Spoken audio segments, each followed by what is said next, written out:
Hey there, everybody. Welcome to the Fit Elite Strong podcast. Shane here and Corey. And here at Fit Elite, we believe in being strong for life. That means not only being physically, mentally, and emotionally strong now for showing up for the people in your life and yourself, but into the future. So we talk about things that cover those areas and help us in that journey. And today we have a interesting topic. I think it's stuff that I've heard a little bit about between clients or see things online. So I think it's a good thing to jump in today. What do you think, Corey?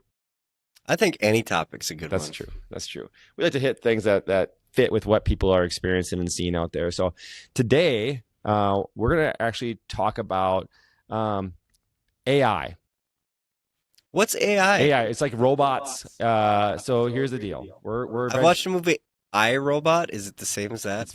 It's actually very similar to that. It's kind of scary. I think that, I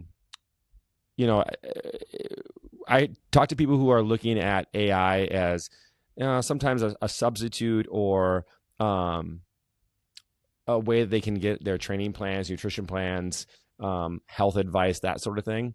And I think there's drawbacks. We think there's drawbacks to having some an AI trainer or a workout plan. But before we get into that, kind of those drawbacks, there are some things that AI is a useful tool for. I think. Yeah, I believe it. Like what, Shane?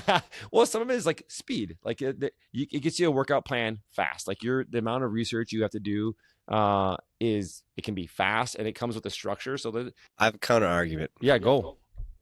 Sure, it can give you a workout, but do you know what to ask it for Well, to get a workout? And I think that's going to be part of the discussion of like the drawback. No, I'm giving you the things it does well, and then we'll get into the counter arguments.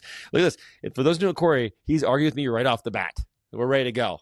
Isn't that what we're supposed to do? Yeah, here? okay. It isn't fun if we always agree. It might be fun if you're pro and I'm against. Okay. That's probably how it usually works, isn't it? I'm usually pro and you're usually just whatever I say. It's a debate, which I enjoy debates. Anywho, it does give you like splits, sets, reps. It can do that fast for you, right? You're right. Does it know exactly what you need? It can only give you back what you give it as inputs. So the output's only as good as what you give it for inputs. I agree with you on there. It also has a big database. Like it can scour the entire internet to find out various workout plans, different structures. If I want to do like a 5-3-1 plan, or if I'm trying to do different splits, that sort of thing. So it does have lots of templates that it has access to. Fair? Correct. Good. It's 24/7. It's always available. So if you want your AI. It doesn't sleep? It does not sleep. It does not need sleep. Oh. Yeah, it does not need sleep. So that's why the robots are going to be beneficial when we get the robot trainers in here. They don't need sleep. You can come in here anytime. A third shifter might come in after work, get their workout in. I'm just messing around. But it's always available and always on call, basically. And like in reality, if I'm a experienced, go ahead. Yeah, no calling me. My phone's on do not disturb after a certain time. I'm saying I'm gonna call the AI and I'm gonna speak. You can like talk to it and you can type in. Like if I use it for like ideas, I use it a lot for like idea generation. Perplexity? I do use Perplexity. That's the one I hear you talk about the most. Is it really? If I'm on my phone, that's probably the one I would say I use that one more of like my search engine type thing. So like Perplexity, I use as more of like a search engine. Like, hey, like, okay, so we've talked about this before. Braylon's a type 1 diabetic. So real fast, I just click it and I go, all right, how many grams of carbs are there in 1.5 medium-sized russet potatoes? And it just tells me. And that way I can tell him at lunch, hey, it's this many carbs at lunch, so he can dose appropriately for his thing. So I do use Perplexity for that because it's just fast and easy. Yep. That is one option. But I think for a healthy person, when I first started working out, it was like Muscle and Fitness magazine. That's the only place you could really find, because that was back in the early 90s before you really, before you really even had like the internet, where all this stuff was available. It was Muscle and Fitness magazine, and that's where I could find different workouts. Like, what is this guy doing? I don't know. I was after Arnold. Oh. So I'm not that old. I'm old, but I'm not that old. I'm post Arnold, pre-internet. How about that? Post Arnold, pre-internet. I think the internet was around then. Well, you weren't around then, so you don't really know. What year? Well, if we're talking, it was around, but not in the same way. Okay. So we had the internet, and you could go to like discussion boards and stuff like that, but it wasn't like I had resource like Muscle and Fitness magazine didn't have a really robust website where I could just get the issue every week and see what's this person doing or what's their nutrition. Yeah, you could because you're younger than me by 18 years. So that is the difference. we had to do real research back then. But so yeah, right, exactly. So what AI does well ish would be speed and structure, knowledge. Like it has a big database of knowledge. Yeah, I wrote down a sheet for Corey of the things I want to talk about. It's always available, and it's a decent starting point if you're healthy and have somewhat a background, because it's better than like an AI plan is better than no plan. No plan means just winging it, right? So I guess those are the things that I would say it does a decent job of. So what you're saying is any structure is better than no structure. Correct. Would you agree? Even if it's pointing you in the wrong direction. Well, well, that's part of it, right? So this is what we'll talk about is how do you know if it's pointing in the wrong direction? I will say up and moving is better than sitting on the couch. You can't make progress sitting on the couch? Not generally speaking, no. Not at fitness. Not even if I just talk to my AI? Nope, that doesn't work that way. Or, well, okay, the only way you get around that is if you drink a Fit Aid, you actually get fitter drinking a Fit Aid during that. Shameless plug. We are accepting sponsors for this podcast. But no. So anyway, let's get back on topic here. All right, so we've talked about the things AI does well, but it does have drawbacks, and Corey's brought some of these up. But one of the big ones, when you're in a class like we run, or you're with a trainer or coach, part of it is like really looking at the form, right? So we want to see like on my squat, do I have great form? Are my knees caving in, or am I deadlifted? Or if I'm lifting from the ground, do I have a rounded back? As we go through, and I see this with clients, you do too. As you go through various sets of a workout, they start getting a little bit more fatigued, and as fatigue comes in, form usually goes out the window. That happen a lot? So you're saying it happens often? No. It doesn't happen. Not all that often. Okay, so it can happen. It can. Okay, thank you. I'm not saying it's going to happen every single time.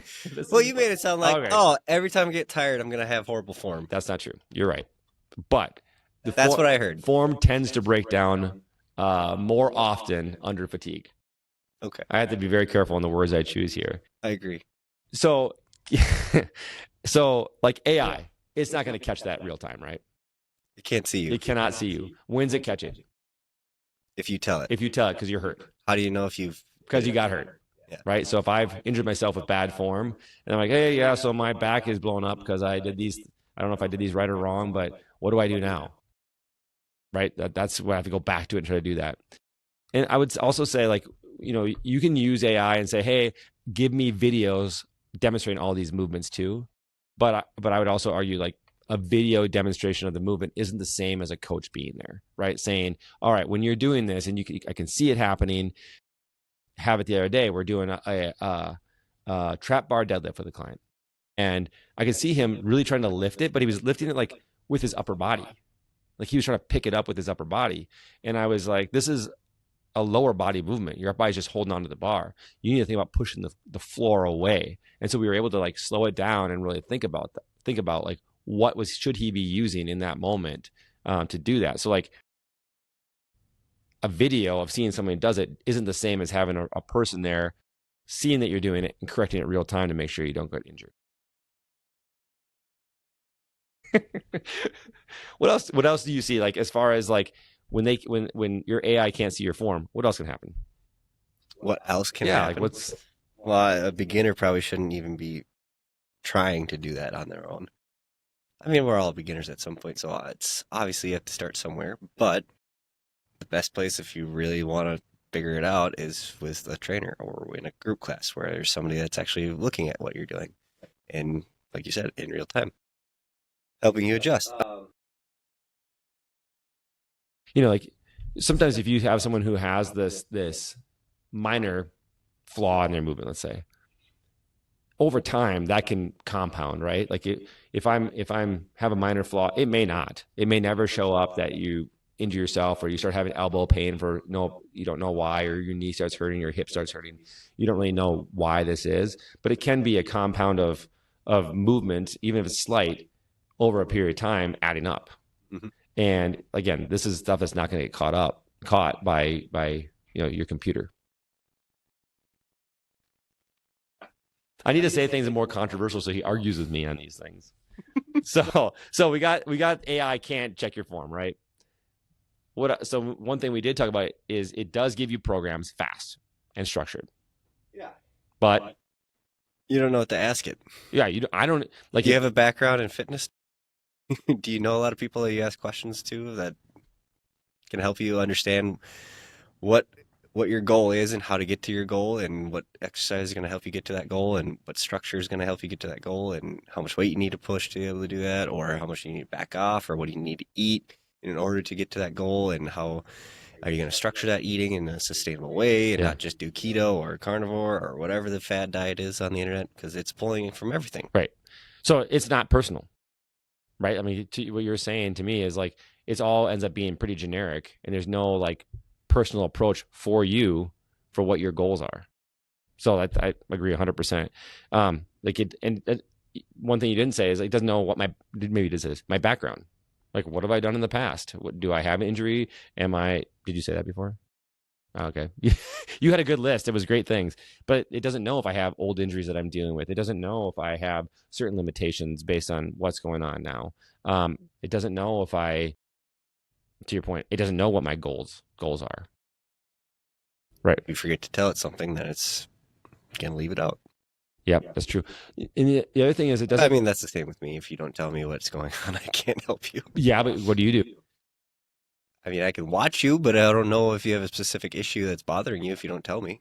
Well, how do you find out? Asking questions. Right. So you start with a new client. That's probably one of the first things you ask, right? Do you have any injuries that you're dealing with right now? Any old injuries? Anything that, blah, blah. You ask those questions up front. You know to ask those questions. Whereas you have to tell AI, like, hey, ask me all the questions a trainer would ask me. I guess you could put it in that way. And even then, what does it do with it? Right? I don't know. Right. I don't know. I also think that when you get a generic program, a lot of the questions that you'll ask, it doesn't take into account like your life, like my lack of sleep or stress at work or, running around with my kids and this stuff going on. So it gives you this generic program, not really taking into account all of what's going on in your day-to-day life. Well, usually what it'll tell you is do this workout. After that, eat this. After that, make sure you sleep, make sure you're rested, make sure this, and that. But that doesn't mean it's actually accommodating your lifestyle. Right.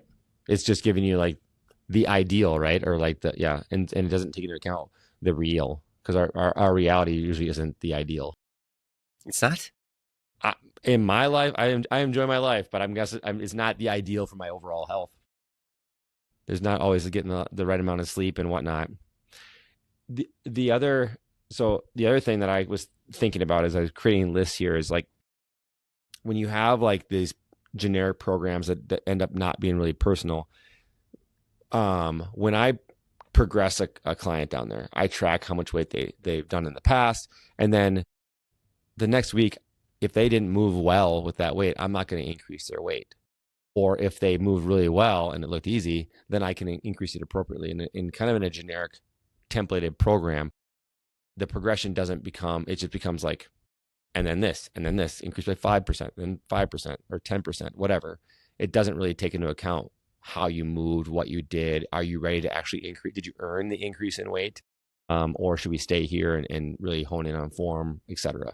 So I think that's one thing that, there's a program here, but it's not really taking into account how you're doing within the structure of the program and progressing you. It's too methodical in like the progression. It doesn't know if you're being consistent. Right. Doesn't know that either. It's not checking in on you. Which kind of brings me to the next thing. You can program it to check in with you.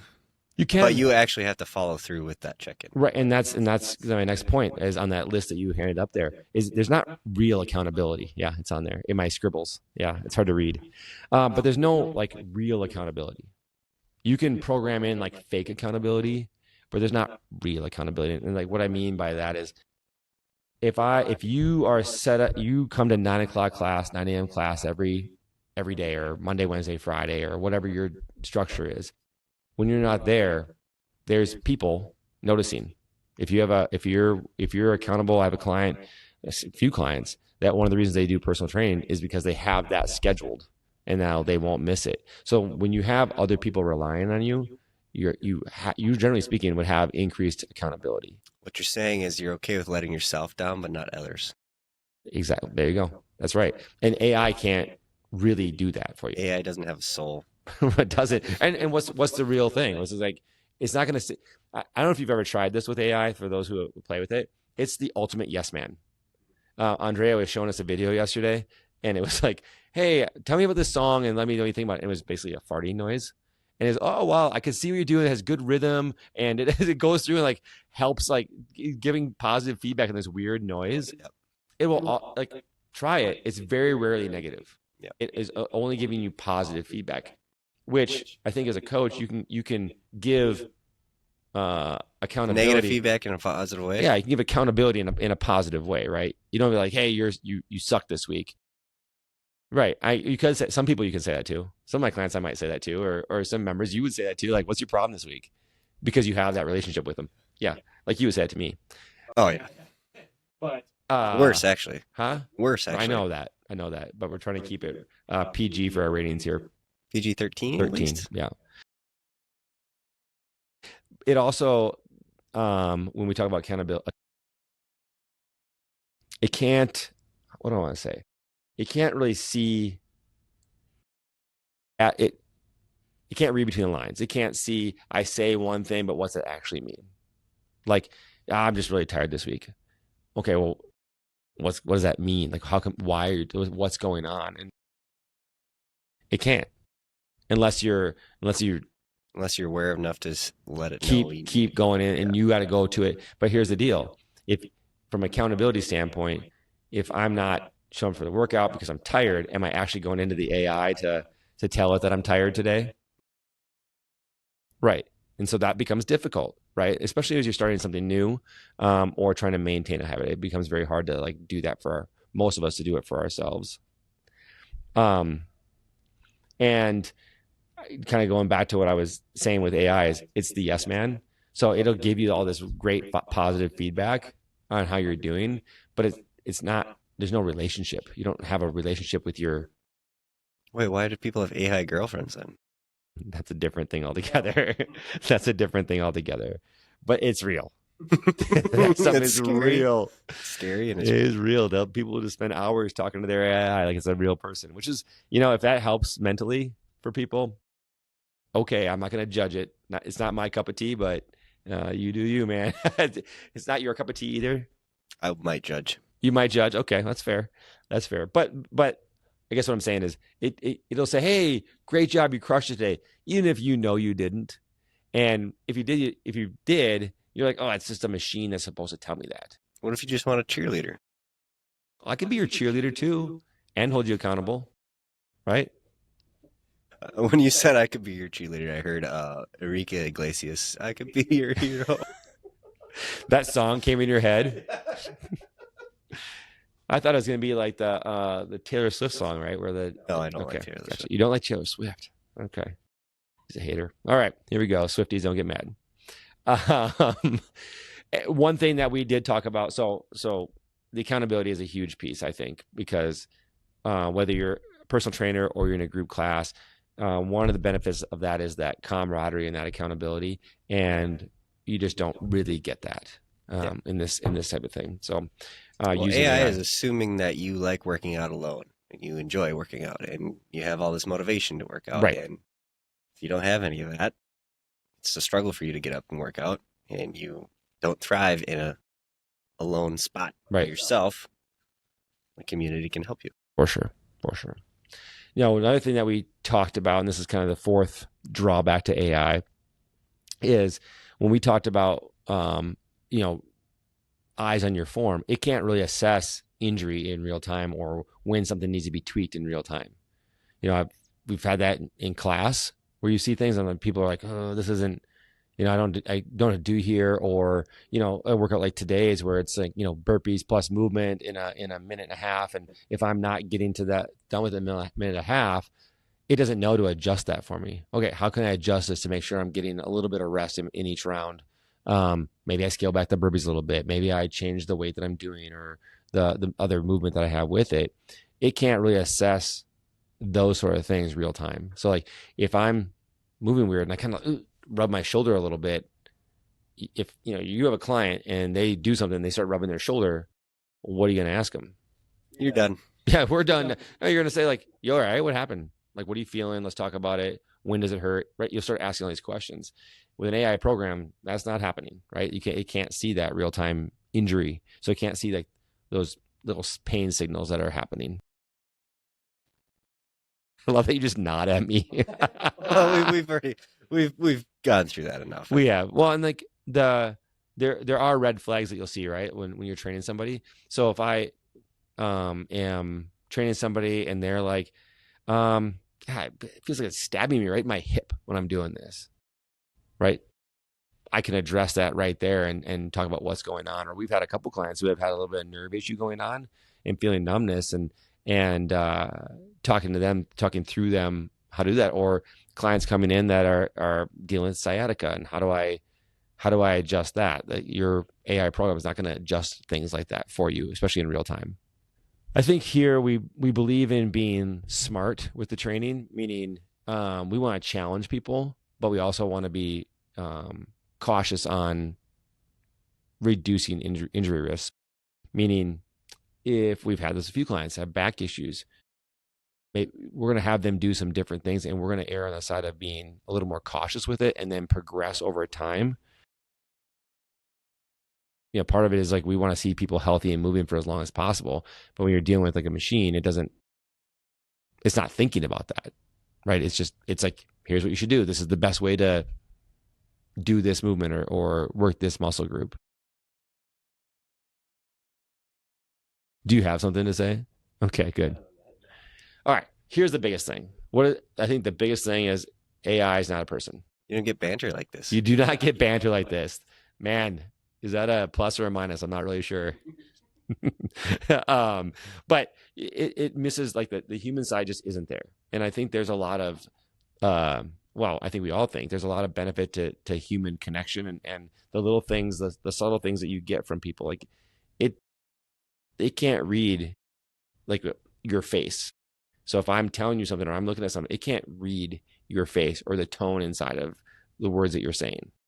Yep, thank you. I can read that face. But like when you see somebody walk in, you can see how their day's going a lot of times by the way they're walking in. If you see them between movements and they're walking a certain way because maybe they had a tough time with that last set or whatever, like you can read that as a person. You can read that and whether maybe have a conversation, make an adjustment, but figure that out. But with an AI, you're not going to be able to read that sort of thing, right? It's not going to see that. I think the argument for like a place like this is community, connection. And that's like the human element that you're talking about. You could go the opposite way. You could get a home gym because it's more convenient. You could not have a trainer because it's more convenient to have an AI. It saves you money. But is that going to be enjoyable for you? Right. Is that actually going to make you more consistent? Is it going to push you? Because you have to push yourself a little bit to build muscle and maintain muscle. Getting more alone by yourself, whether it's with your spouse or not, I feel like a lot of people don't always enjoy working out with their spouses. Right. Do the thing that's going to make it more enjoyable for you. Community and connection is definitely going to make that more enjoyable for you. And it's not going to be an hour you hate. It's probably going to be an hour that you enjoy. And if it's something that's enjoyable, guess what? You're probably going to do it more. Yeah. You're probably going to be more consistent with it. Rather than, I have to go downstairs again. I got to go to this workout. And the AI says I got to do this. And I really don't want to do this. And I actually have a shoulder pain that I don't really like. But I'm not going to switch anything. Right. Because this is what it says to do. And I don't know what to switch it to anyway. You said something there that kind of triggers something for me. I'm going to tell a story. That's how I do. Yes, Gene, it's going to be an essay here. But so when Cam was little, he's my oldest. He's 21, and when he was little, so I'm divorced and remarried. So when he was little, he spent a lot of time with me, and I remember him taking his first steps, and I was so excited, and then I got really sad because all I wanted was to share that with somebody. I wanted someone else to see that. When you are in, excuse me, I get emotional about it a little bit because I'm thinking back to that moment. But when you get your first pull up, or you get your first, whatever it might be, or you PR a lip, the first thing you want to do is high five somebody else in class. The first thing you want to do is like your coach to see, like, I did all this work and look what I got, And I remember a lot of times of people getting, back in the day, their first, Jeremy Hoosier getting his first muscle up at a Friday Night Lights, and how everyone in the gym went wild. But if he's by himself doing that off of a program, he'll never experience that. And those little wins don't mean the same. Right. And so like having someone else there to like experience that, give you a high five, understand what it takes to get to these things. If I'm trying to get my first pull up and understand the work that I put in to get that, and be there to give you a high five at the end, means way more than my AI bot saying, great job. It feels very hollow. Mm-hmm. So you were talking about that personal touch there. It just made me think about what I felt and missed in that moment, and what I've seen and experienced on the floor here when someone gets it, and when everybody's happy for them, and how fulfilled they feel, and that's where they want to be. Right. So sorry, got emotional for a minute. Well, in a world that's going more and more towards AI machines, that's very, very lonely.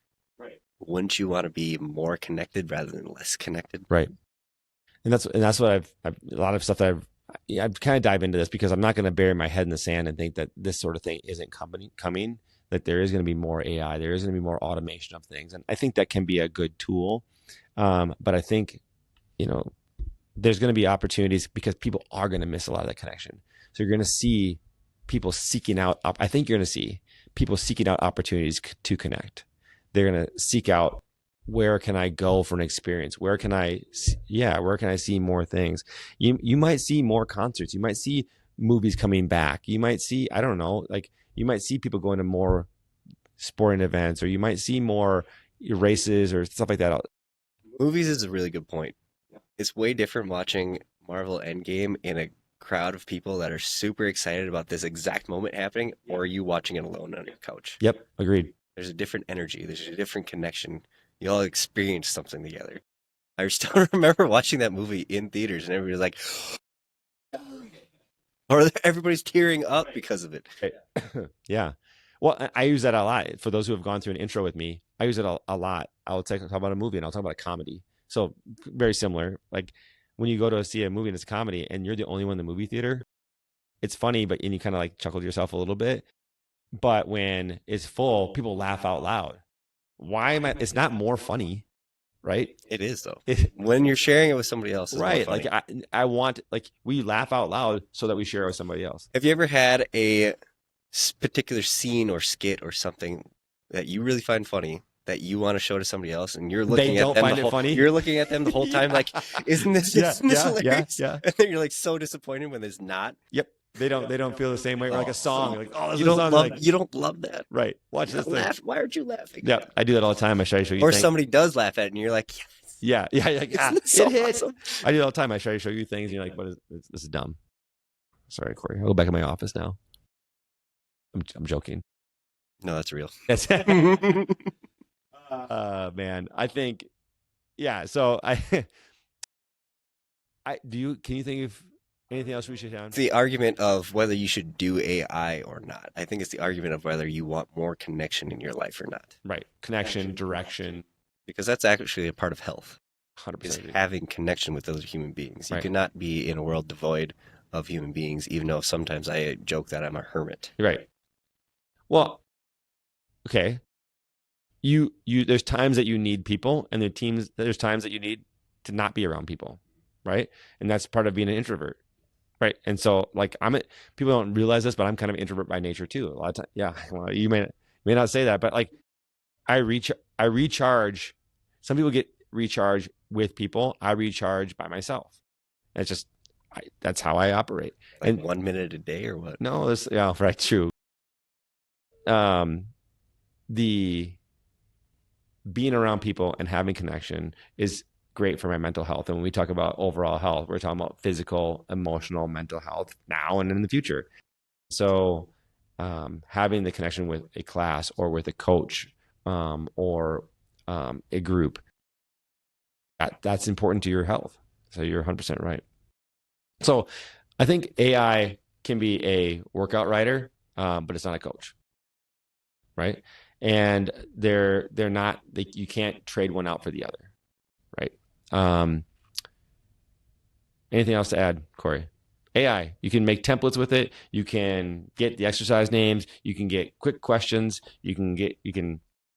Yeah, all the things there. What you won't see is you won't see eyes on form. You won't see it looking at your injury history. It won't really hold you accountable. It's not giving you real progression and progress. And the part, you don't get the part where people actually give a damn about you at all. Right? That's what it says. It says that. It doesn't say that part there. I didn't write all that down. That's what I typed up in preparation. But so that's it. That's all I got. Find a coach, find a trainer, find a gym, find a group, find the people that are going to help you enjoy, like you said, enjoy what you're doing, because when you enjoy it, you're going to stay consistent. And like we talked about before, consistent yields results, right? So there we go, guys. Stay strong, get after it. Come see a coach or a group. Yeah. All right. Thanks, guys.